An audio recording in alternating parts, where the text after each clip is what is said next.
Well, the slowing Chinese economy and the strengthening U.S. dollar have wreaked havoc on many currencies in African nations. But how much of a risk is this currency crisis to African economies? Africa 54 business correspondent Alexis Christoforous recently spoke with Damina Advisors Chief Africa Market Analyst Sebastian Spio-Garbrah for some answers. Sebastian, thanks so much for joining us today. And as Chief African Analyst at Damina Advisors, you have come up with something called the Commodity Collapse Stability Index. That came out earlier in the year. Before we talk more about it, why don't you first tell us what it is? Well, it's an index that we put together at Damina Advisors, trying to see the effect that the falling commodity prices would have on those over-dependent commodity countries. So you think of the big countries whose significant amounts of their GDP come from the commodity sector. I mean, if commodity prices fall dramatically, it will have an effect on their revenues, and the fall in the revenues will have an effect on their ability to govern those states effectively. So essentially, that's what the index attempts to do. So what are the findings of the index thus far? Which countries are you finding are most at risk because of the drop in commodity prices? So it's essentially, the big countries, obviously, that most people in the world are concerned about are Saudi Arabia and Russia, and even shale oil in the United States, i.e. Texas. But we at Damina Advisors are particularly and specifically focused on Africa and especially the frontier market. So we really try to drill down it directly on the 54 African countries. And what was stark to us was that South Sudan and Libya came up as the most vulnerable countries in terms of potential instability and even potential state collapse. And we have seen over the last few months that both countries have witnessed significant stresses.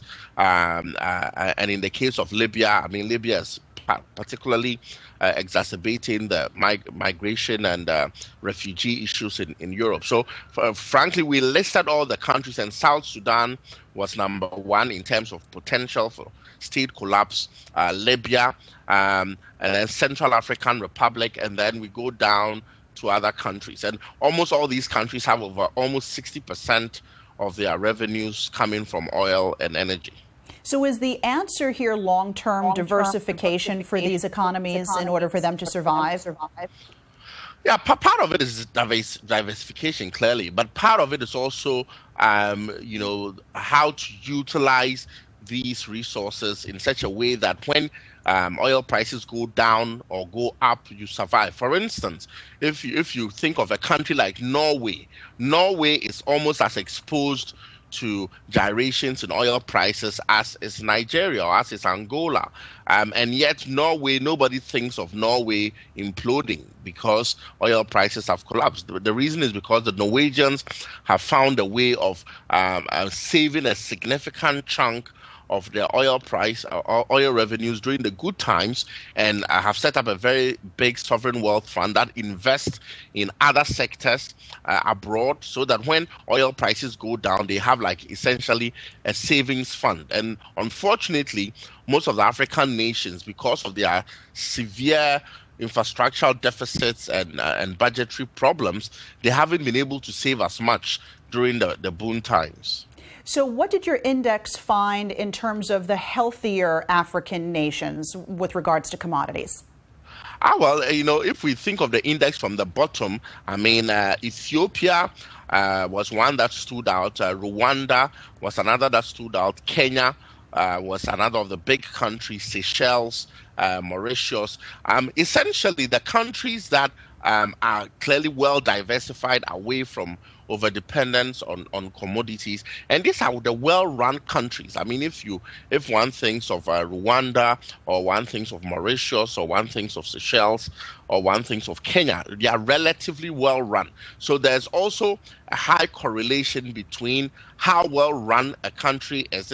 It's one way to think about it is it's like thinking about the price of gas at the tank and how good your engine is. If your engine is really good, I mean, you don't use as much gas. So essentially, those African countries who have bad or relatively weak institutions and who haven't been able to save as much, who are not very efficient, but who are also exposed to commodities, have been hit much harder. So again, like that contrast between Norway and Angola, or between Norway and Nigeria, I mean, commodity prices would decline in both cases, but Norway would be fine and Nigeria would not, for exactly that reason. All right. Well, thank you so much for your insights today and sharing with us the Commodity Collapse Stability Index of Damina Advisors. Sebastian Spio-Garbrah, thank you so much for joining us. Thank you very much. And I'm Alexis Christoforous, VOA News for Africa 54, New York.